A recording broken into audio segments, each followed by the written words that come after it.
আজ আমাদের সঙ্গে আপনাদেরকে নিয়ে যাব দার্জিলিং থেকে শিটং।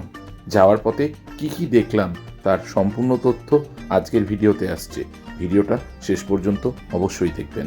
যারা শিটং যাচ্ছেন, শিটং যাওয়ার পথে কোন কোন দ্রষ্টব্য জায়গাগুলো আপনারা দেখবেন তার সম্পূর্ণ বিবরণ থাকছে এই ভিডিওতে।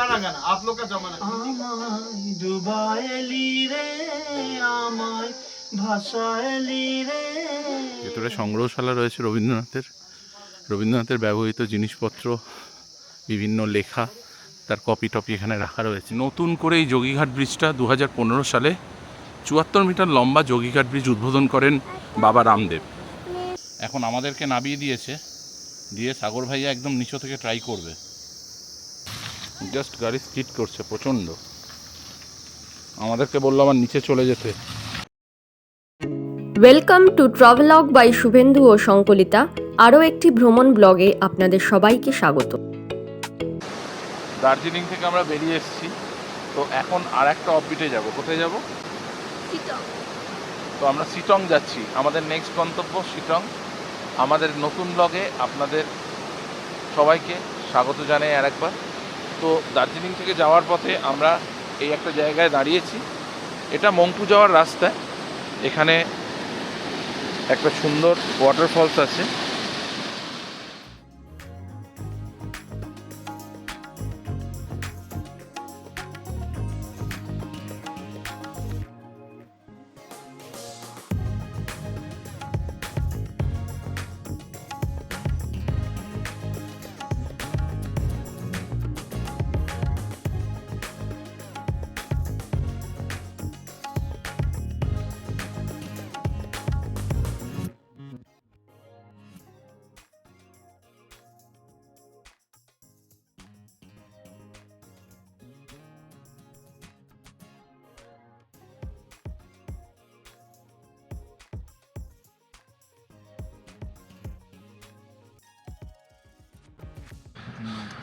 আমরা এইবার 3 মাইল থেকে আগের দিন এই রাস্তা ধরে চলে গেছিলাম আমরা লামাহাট্টা, আর ডান দিকে চলে এলাম। আমরা বেরিয়ে গেলাম হচ্ছে এটা মংপুর দিকে। এই রাস্তা দিয়ে আমরা এসেছিলাম লামাহাট্টা।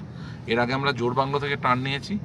তো এই রাস্তাটা সাগর ভাই বলছিল এটা কিন্তু একটু হন্টেড রাস্তা, মানে এখান থেকে মংপু হয়ে যে রাস্তাটা পৌঁছায় রামবি, তো ওই রাস্তাটা কিন্তু খুব সেরিন আর প্রচণ্ড শান্ত। রাতের বেলা নাকি সাগর ভাইয়ের মতো এখানে চুড়েলও দেখা যায়। দেখি আমরা কারো দেখা পাই কিনা, দেখা যাক। মংপুর একটু আগে আমরা বসলাম, একটু চা খাবো। চা না, কফি। কফিটা ভালোই করেছে, একদম গরম ধোঁয়া উঠছে। রেস্টুরেন্টটার নাম হচ্ছে কাঞ্চন ভিউ রেস্টুরেন্ট। তো ভালো, 30 টাকা করে নিল এই এক কাপ করে কফি। একদম গরম গরম কফি, ধোঁয়া উঠছে। আর এর সামনেটা মানে জাস্ট এই কাঞ্চন ভিউ রেস্টুরেন্টের এই যে সামনের ভিউটা দেখা যাচ্ছে, এখান থেকে কিন্তু একদম কাঞ্চনজঙ্ঘা পরিষ্কার দেখা যায়। কিন্তু আজকে মেঘ, যে কারণে আমরা দেখতে পাচ্ছি না। এই যে বলছিলাম, এই দেখুন কি সুন্দর চওড়া ভিউ। এখানে একটা ভিউ পয়েন্ট আছে, 16 পয়েন্ট ভিউ পয়েন্ট, এখান থেকেও দেখা যায়। তো আমরা তার পাশেই কাঞ্চন ভিউ রেস্টুরেন্ট বলে যে রেস্টুরেন্টটা দাঁড়িয়েছি, একদম ছোট্ট রোড সাইড এরম রেস্টুরেন্ট। কফি বিক্রি হচ্ছে, চা বিক্রি হচ্ছে, টুকটাক চিপস বিক্রি হচ্ছে। আর এইখানটা একদম সুন্দর একটা ওয়াইড ভিউ।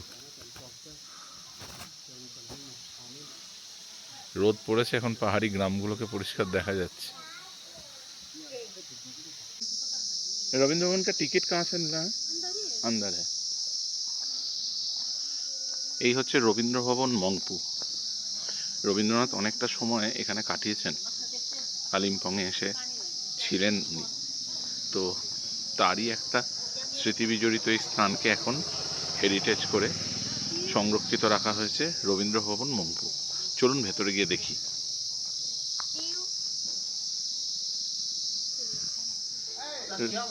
রবীন্দ্র ভবনে ঢুকে এখানে একটা চায়ের দোকান। তো দাদা কি সুন্দর গান গাইছেন।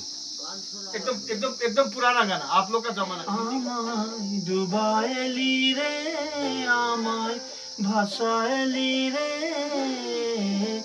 আকুল দুরিয়ার বুঝি কুল নাই রে আমায় ডুবাইলি রে, আমায় ভাসাইলি রে, আকুল দুরিয়ার বুঝি কুল নাই রে। ও মাঝি রে,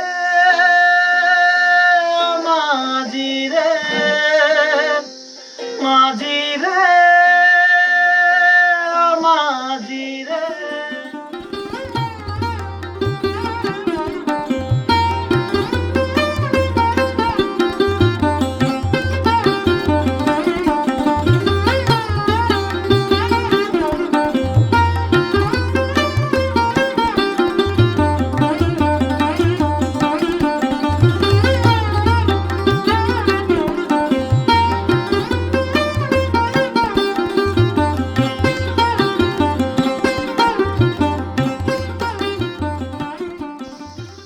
এখানে পার পার্সেন্ট টিকিট রয়েছে 25 টাকা করে, আর 5 বছরের ওপরে এই টিকিট লাগবে।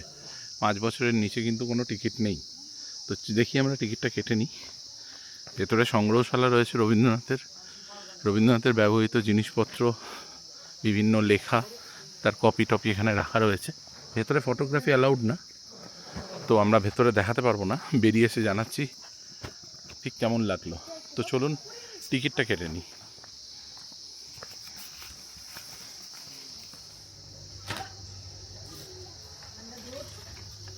এই হলো টিকিট।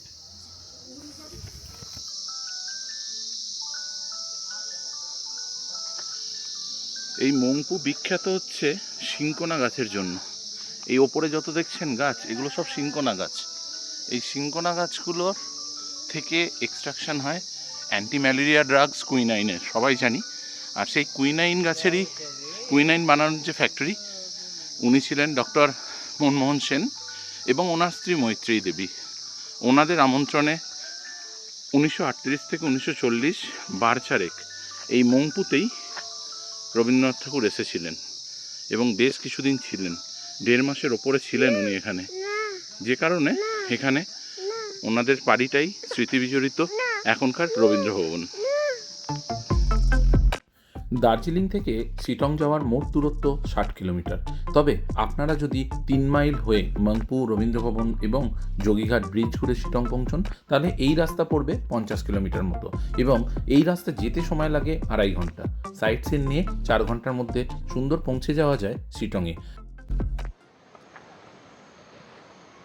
আমরা এখন যোগীঘাট ব্রিজের সাইট সিইং করতে এসেছি। অ্যাকচুয়ালি মংপু থেকে যখন আমরা এলাম, আমরা যাব হচ্ছে ওই দূরে, দেখুন ওই দূরে পাহাড়ের ওপরে। এইটা হচ্ছে শিটং 1। এই শিটং 1-এর টপই হচ্ছে আমাদের হোমস্টে, অ্যাডেলনা হোমস্টে। ওখানে আমরা যাব। তো এই যাওয়াটা যেতে গেলে এই রাস্তায় এই ব্রিজটা আছে, এই ব্রিজটা ক্রস করতে হয়। এটা খুব বিখ্যাত একটা ব্রিজ, অনেক কাহিনী লোককথা এখানে প্রচলিত আছে এই ব্রিজটা সম্পর্কে। আর এই ব্রিজটার তলা দিয়ে যে নদীটা যাচ্ছে, সেই নদীটা হচ্ছে র্যাং নদী। এই র্যাং নদীর ওপর দিয়ে তৈরি হয়েছে যোগীঘাট ব্রিজ।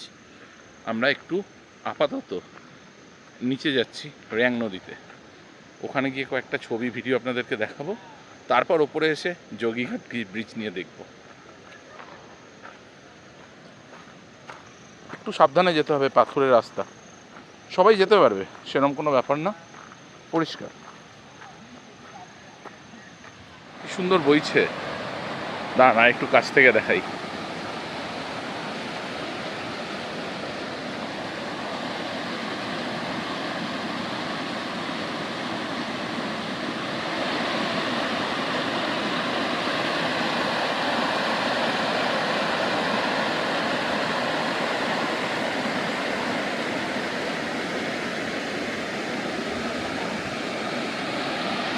চলুন আরও দূর অবধি যাওয়া যেতে পারে। আগে এই ধরনের জায়গাগুলোয় আমি এবং সংকলিতা দুজনেই আসতাম অবভিয়াসলি। এখন যেহেতু কিব আছে, ওকে নিয়ে এই রাস্তাটায় আসবো না বলে সংকলিতা গাড়িতে কিবকে নিয়ে ওয়েট করছে। আমি এলাম আপনাদের দেখাবো বলে। এই দেখুন, এই রাস্তাটা দিয়ে এলাম, এবার নেবে এখান দিয়ে বোল্ডারের পাশ দিয়ে নেমে যেতে হবে। এখানে কিন্তু ছবি তোলার সুন্দর জায়গা আছে। ইনস্টা রিল বানানোর জন্য কিন্তু পারফেক্ট লোকেশন। দেখুন সবাই এসছে এখানে ছবি তুলছে, তবে খুব সাবধানে। ছোট বড় বোল্ডার আছে, পাথর আছে। আমাদের জীবনটাও কিন্তু এরকম একটা প্রবাহমান নদীর মতো। শহরের দুদণ্ড ব্যস্ততাকে ঠেকে রেখে এইরকম একটা সুন্দর নদীর পাশে যদি গিয়ে একটা দিন কাটিয়ে আসা যায়, কি দারুণ হয় বলুন তো। আপনারাও যদি ঘুরতে যাওয়ার প্ল্যান করে থাকেন অবশ্যই করে ফেলুন অফবিট দার্জিলিং, দারুণ লাগবে কিন্তু।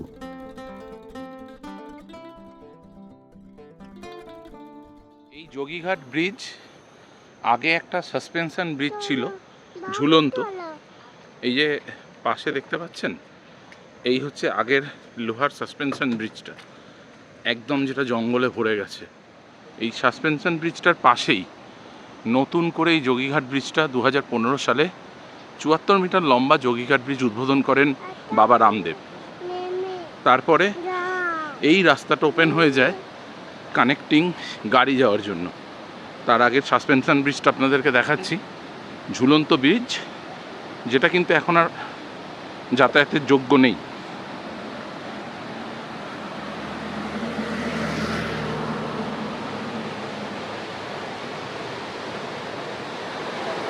এই সেই সাসপেনশন ব্রিজ,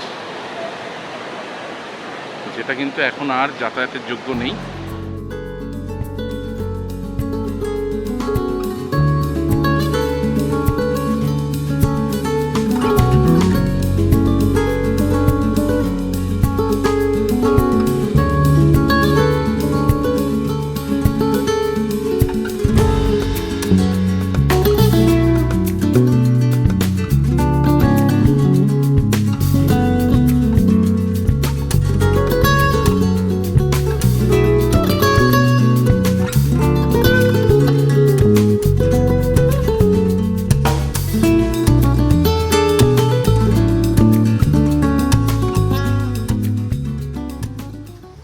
এখান দিয়ে একটা রাস্তায় উঠতে হবে, আগের গাড়িটা পারলো না, আমাদের গাড়িটা চেষ্টা করছে, দেখা যাক আমরা পারি কিনা। এই হচ্ছে সেই রাস্তা।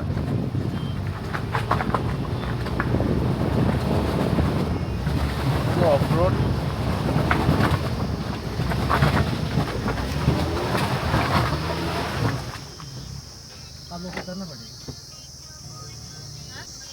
আমাদের নামতে হবে। हाँ आप सबको उतरना पड़ेगा और थोड़ा आगे जाइएगा ऊपर, आप ऊपर उठिएगा ऊपर। নেবে এসো, পুকুকে দাও। গান শুনবো এসে এসে শোনাবো। सागर भैया आप पहले चढ़ लीजिए, मैं हम लोग आते हैं पीछे।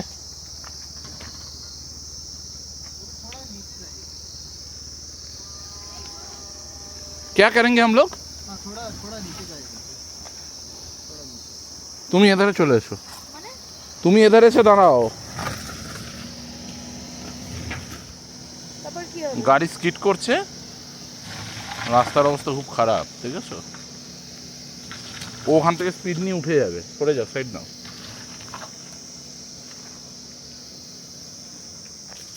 এই সাইডটা ঢোকো।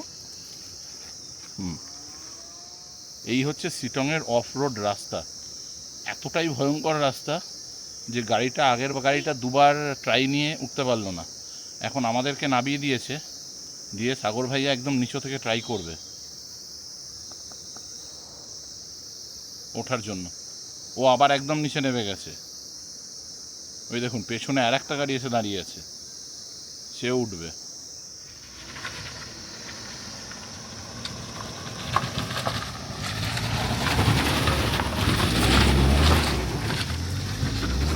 আমরা উপরে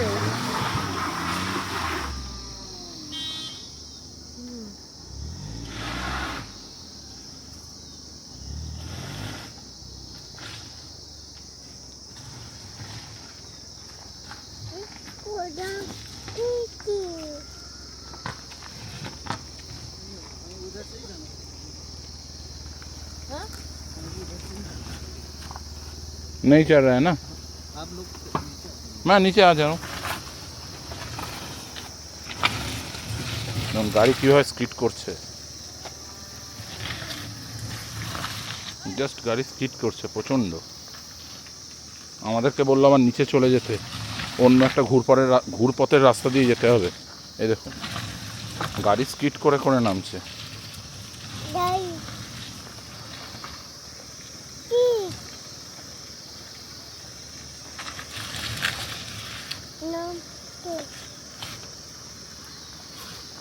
এর অবস্থা, এবং এই রাস্তাটা এতটাই খারাপ হয়েছে যে গাড়ি উঠতে পারছে না, যার জন্য আমাদের অনেকটা ঘুরে যেতে হবে। চলুন সেই পথেই যাওয়া যাক, রিস্ক নিয়ে লাভ নেই।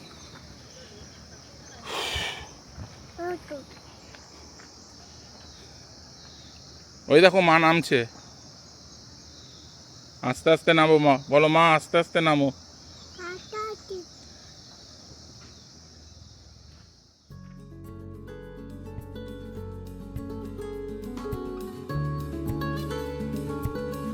দার্জিলিং থেকে দুপুর 12টায় বেরিয়ে পথে অনেকগুলো ফলস, যোগীঘাট ব্রিজ এবং মংপুতে রবীন্দ্রভবন ঘুরে আমরা শিটং পৌঁছলাম বিকেল 4:30। প্রচণ্ড মেঘ এবং বৃষ্টি আমরা পেয়েছিলাম সেই বিকেলে। এই শিটং আসতে দার্জিলিং থেকে আমাদের খরচ পড়েছে গাড়ির জন্য 3000 টাকা, আর মংপুতে আজকের জন্য আমাদের এন্ট্রি ফি ছিল 25 টাকা মাত্র, এছাড়াও আনুষঙ্গিক খরচ।